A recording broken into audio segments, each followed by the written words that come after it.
Tapos na ang kampanya ng Gilas Pilipinas sa FIBA Asia Cup 2025. Yan ay pagkatapos manaig ang Australia kontra sa Philippines sa score na 84-60. Mabuhay Pilipinas! Ako po si Ruben Terrado. I write sports for spin.ph and I also make YouTube videos dito sa ating channel. We talk about sports. And in this video nga, no, himayin natin ng konti kung ano nga bang ang mga dahilan kung bakit natalo ang Gilas Pilipinas laban sa Australia. Well, for one, talagang in terms of skills, in terms of athletic ability, in terms of height, talagang lamang na lamang ang Australia in this ball game. At dahil nga sa panalo ng Boomers, no, ay sila ay aabante sa semifinals, no. As of this recording, hindi pa alam kung sino ang kanilang makakaharap sa semifinals. Ang makakalaban nila either Iran or Chinese Taipei. So as of this recording, hindi pa po natin alam kung sino yung makakaharap nila. But definitely it's either Iran or Chinese Taipei. Para naman sa Gilas Pilipinas, out na sila, no? For this tournament, no. Wala na pong classification phase. Baka may nagtatanong pa kung kailan yung magiging next game ng Gilas in the classification phase. Wala na pong ganun, no. Wala na pong ganyan. So itong talo na to, that ends their campaign dito sa FIBA Asia Cup 2025. At talagang maganda yung naging start ng Australia, no, thanks to Jaylin Galloway, no. Nabanggit natin 'yan sa ating players to watch na video, no. At he lived up to the billing nga, no.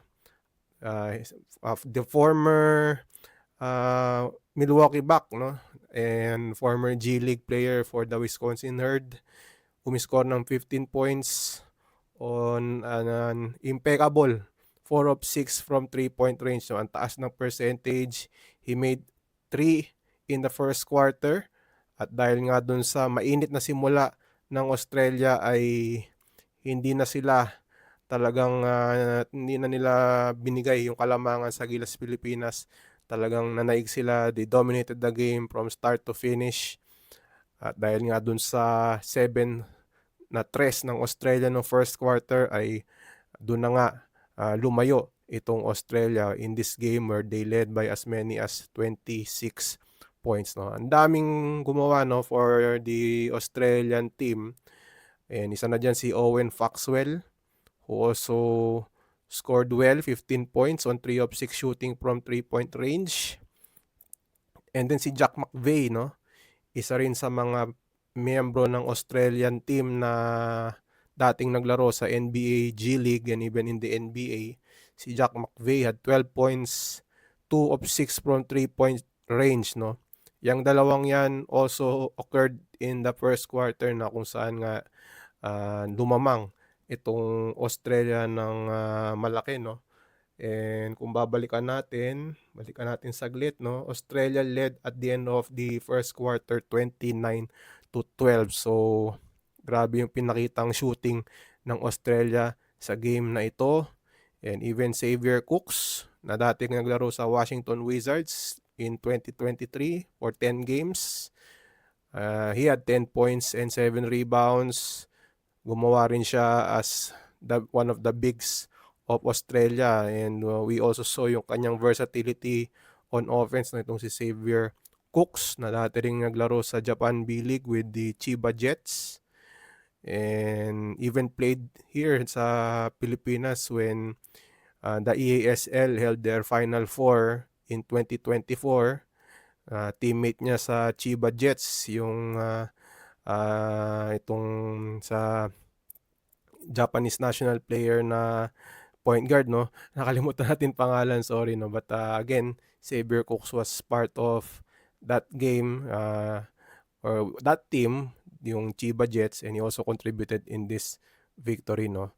Jack White, all around game, 8 points, 8 rebounds, and 3 blocks para sa Boomers. And yun nga, pinakita natin yung rebounding ni Cooks and White. And talagang dinominate ng Australia yung department na yan, no, yung rebounds. 57-36, no? Dominating performance for Australia. Prior to this game, Australia was the second leading rebounder of the tournament, somewhere around 44 rebounds a game. Philippines was in third prior to this game. Yun nga, somewhere around naman din 42, parang ganun na 41, 42 na average. At sinurpass ng Australia ng mahigit pa dun sa 44, 43 na average ng Australia, and even more, no? Hindi lang surpass, talagang inungusan talaga ng todo pagdating sa rebounds itong Australia against Gilas Pilipinas. So those are some of the reasons why Australia won against Gilas Pilipinas. Of course, yung 3-point shooting ng Australia, grabe, no? From the start pa lang, talagang pumapasok na yung kanilang tres, and they ended up shooting 11 of 30 from threes, no? Medyo nag-cool off sila nung mga bandang second quarter, third quarter, and fourth quarter.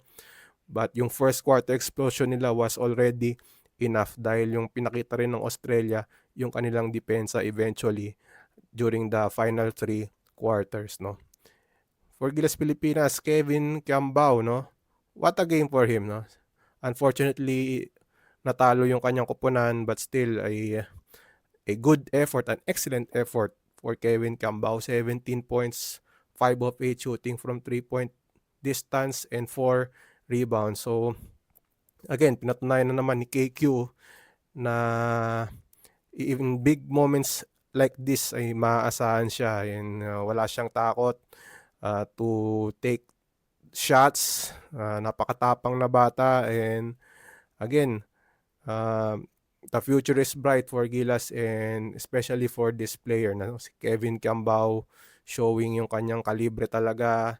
And I won't be surprised if in the next stint ng Gilas Pilipinas ay lalong lalaki pa yung role ni Kevin Kiambao dito sa Gilas Pilipinas with his performance here sa FIBA Asia Cup, and even pagdating sa Korea, no? Definitely malaking improvement din ang makikita natin kay KQ sa kanyang club team sa Korea, no? And then Dwight Ramos, not his best shooting from threes, no? 1 of 11 from threes dito sa game na to, but still he was able to score 15 points and 7 rebounds. Not really a good night for the Philippines in terms of offense dahil nga napakaganda ng depensa talaga ng Australia laban sa Gilas Pilipinas. And Justin Brownlee, no, isa sa mga talagang dinipensahan maigi ng Australia, no. Talagang every time na hawak ni Justin Brownlee yung bola, either double teamed or even nga hindi pa nga nakakarating yung bola sa kanya, dinideny na agad ng Australia itong si Justin Brownlee. They were really intent on defending Brownlee. Parang sinasabi ng Australia in this game na bahala na yung makashoot yung iba, basta si Brownlee hindi pumutok, he won't be in his comfort zone. Gusto nilang pahirapan si Brownlee. They will live with it, no? Na yung iba na lang ang umiscore, basta wag lang puputok si Justin Brownlee, and it showed, no? Only 7 attempts, not the usual volume na nakikita natin kay Justin Brownlee here in the FIBA Asia Cup. So only finishing with 10 points and only 1 of 3 from threes, no? So talagang pinigilan ng Australia itong si Justin Brownlee, no? Not in terms of yung talagang defending his shots. Actually, hindi na umabot sa ganun. Talagang ayaw nang umabot sa point na makukuha ni Justin Brownlee yung bola. And even if he had a chance to have possession of that ball, ay maigi naman yung depensa ng Australia kontra dito kay Justin Brownlee. And after the game, sabi rin ni Coach Tim Cone, talagang kahit anong gawin nila, no? Kahit anong strategy ang gawin nila on defense and in offense, sabi nga niya nung una, they tried to slow things down. Yung gusto niya, deliberate offense. Nung una, ayaw nilang mag-set the pace yung Australia in terms of running game. Hindi tumatakbo tong Gilas. They preferred a deliberate style of basketball. Pero hindi, na-counter pa rin ng Australia yung planong gawin ng Gilas Pilipinas. And it showed, no? In the first quarter pa lang, talagang mainit na shooting, a mix of shooting, a mix of rebounding, and a mix of defense ang ginawa ng Australia against Gilas Pilipinas. At dahil nga doon ay tinambakan ng Australia itong Gilas Pilipinas. And then AJ Edo, no? Also a good outing for him. 8 points, 8 rebounds, and 3 assists. But again, they fell short. 0 of 4 from 3-point distance. As a team, no? Nabanggit natin yung 1 of 11 ni Dwight Ramos. Actually, as a team, talagang talagang hindi na naipasok ng Gilas Pilipinas yung kanilang 3-point shots na kanilang ginawa naman nung past games, no? Only 8 of 33 from the field, 24%, and overall they shot 22 of 69 from the field. So ganun kahirap yung naging outing ng Gilas Pilipinas pagdating sa opensa, no? Struggling on threes and even on twos.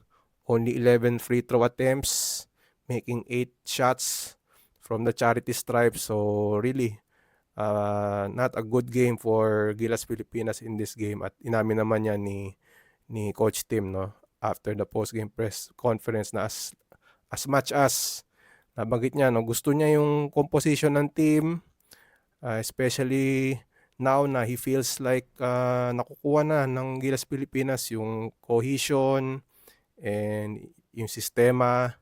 But for this game, no, they really played a bad game against a mighty Australia team na talagang pinakita, no, yung kanilang determinasyon na makuha uli yung FIBA Asia Cup title for the 3rd straight time. So again, yung Australia moving on to the next round, and as of this recording, di pa natin alam kung sinong kalaban nila.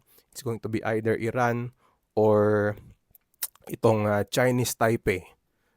So abangan natin yan, no, yung semifinals ng Australia against kung sino man yung kanilang makakaharap, no. So again, that ends the tournament for Gilas Pilipinas, and unfortunately it's an exit for Gilas in the quarterfinals.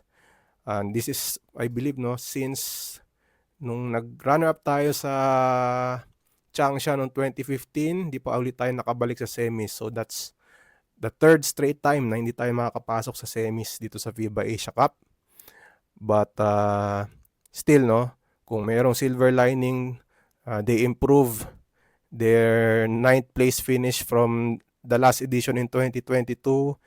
And then marami ring mga silver lining, ang dami ring mga big revelation, and si Kevin Kiambao nga yung isa doon, no. And perhaps we'll talk about more of that, no, in the next video natin with regards to Gilas Pilipinas in their campaign sa FIBA Asia Cup 2025. So kayo, anong tingin nyo sa campaign ng Gilas Pilipinas?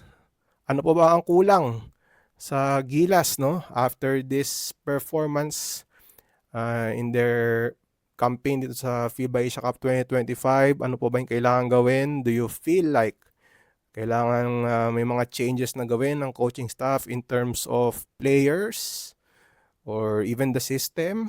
Anong tingin nyo dyan?